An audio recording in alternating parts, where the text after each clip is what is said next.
जय माता दी बंधुओं, आपके अपने माँ कात्यायनी संस्कार चैनल में आप सभी का हार्दिक हार्दिक अभिनंदन है। सर्वप्रथम माता पिता गुरुदेव के चरणों में मेरा बारंबार प्रणाम है। अतएव आप सभी माताओं, बहनों, भाइयों, बंधुओं को सादर जय श्री कृष्णा। बंधुओं, आज पुनः आप सभी के मध्य श्री शिव महापुराण के द्वितीय सती खंड से 33वां अध्याय लेकर के उपस्थित हुई हूँ। 33वें अध्याय में प्रमथ गणों सहित वीरभद्र और महाकाली का दक्ष यज्ञ विध्वंस के लिए प्रस्थान, दक्ष तथा देवताओं को अपशगुन एवं उत्पात सूचक लक्षणों का दर्शन एवं भय होना बताया गया है। ओम नमः शिवाय। सिंदूरवर्णं द्विभुजं गणेशं लंबोदरं पद्मदले निविष्टं ब्रह्मादिदेव्यः परिसेव्यमानं सिद्धेर्युतं तं प्रणमामि देवं। बोल श्री गौरी गजानन महाराज की जय। महाकालेश्वर भगवान की जय। सावधान। ब्रह्मा जी कहते हैं, नारद, महेश्वर के इस वचन को आदरपूर्वक सुनकर वीरभद्र बहुत ही संतुष्ट हुए।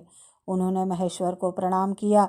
तत्पश्चात उन देवाधिदेव शूली की उपर्युक्त आज्ञा को शिरोधार्य करके वीरभद्र वहां से शीघ्र ही दक्ष के यज्ञ मंडप की ओर चले गए। भगवान शिव ने केवल शोभा के लिए उनके साथ करोड़ों महावीर गणों को भेज दिया, जो प्रलयाग्नि के समान तेजस्वी थे, और वे कौतूहलकारी प्रबल वीर प्रमथ गण वीरभद्र के आगे और पीछे भी चल रहे थे। काल के भी काल भगवान रुद्र के वीरभद्र सहित जो लाखों पार्षद गण थे, उन सब का स्वरूप रुद्र के ही समान था।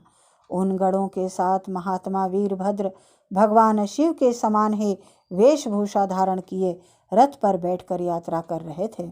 उनके 1 सहस्र भुजाएं थी, शरीर में नागराज लिपटे हुए थे। वीरभद्र बड़े प्रबल और भयंकर दिखाई देते थे।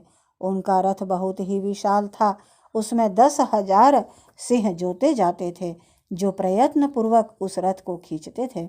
उसी प्रकार बहुत से प्रबल सिंह, शार्दूल, मगर, मत्स्य और सहस्रों हाथी उस रथ के पार्श्व भाग की रक्षा करते थे।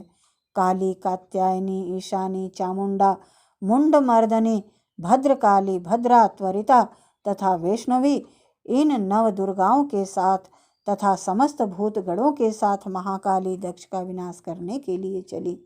डाकनी, शाकनी, भूत, प्रमथ, गुह्यक, कुष्मांड, परपट, चटक, ब्रह्म राक्षस, भैरव तथा क्षेत्रपाल आदि ये सभी वीर भगवान शिव की आज्ञा का पालन एवं दक्ष के यज्ञ का विनाश करने के लिए तुरंत ही चल दिए। इनके सिवाय 64 गणों के साथ योगिनियों का मंडल भी सहसा कुपित हो दक्ष यज्ञ का विनाश करने के लिए वहां से प्रस्थित हुआ। इस प्रकार कोटि कोटि गण एवं विभिन्न प्रकार के गणाधीश वीरभद्र के साथ चले। उस समय भैरियों की गंभीर ध्वनि होने लगी, नाना प्रकार के शब्द करने वाले शंख बज उठे, भिन्न भिन्न प्रकार की सिंगे बजने लगी। महामुने सेना सहित वीरभद्र की यात्रा के समय वहां बहुत से सुखद शगुन होने लगे।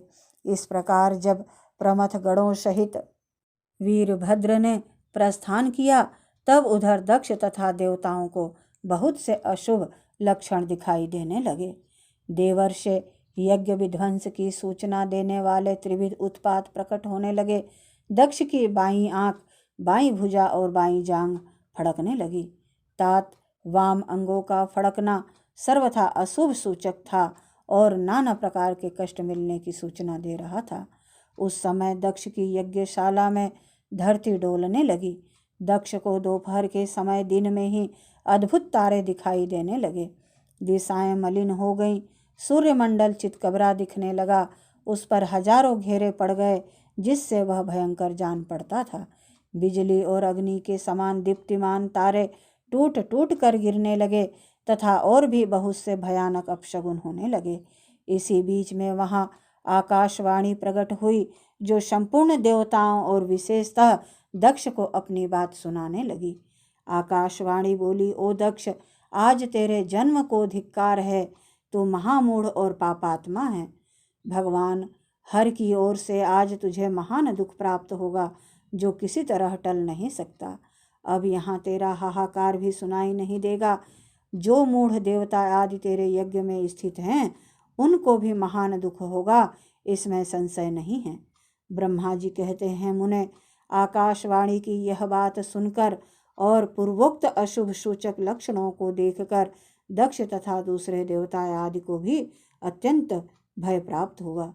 उस समय दक्ष मन ही मन अत्यंत व्याकुल हो कांपने लगे और अपने प्रभु लक्ष्मीपति भगवान विष्णु की शरण में गए। वे भय से अधीर हो बेसुध हो रहे थे। उन्होंने स्वजन वत्सल देवाधिदेव भगवान विष्णु को प्रणाम किया और उनकी स्तुति करते हुए कहा, ओम नमः शिवाय। इस प्रकार श्री शिव महापुराण में 33वां और 34वां अध्याय पूर्ण हुआ। ओम नमः शिवाय।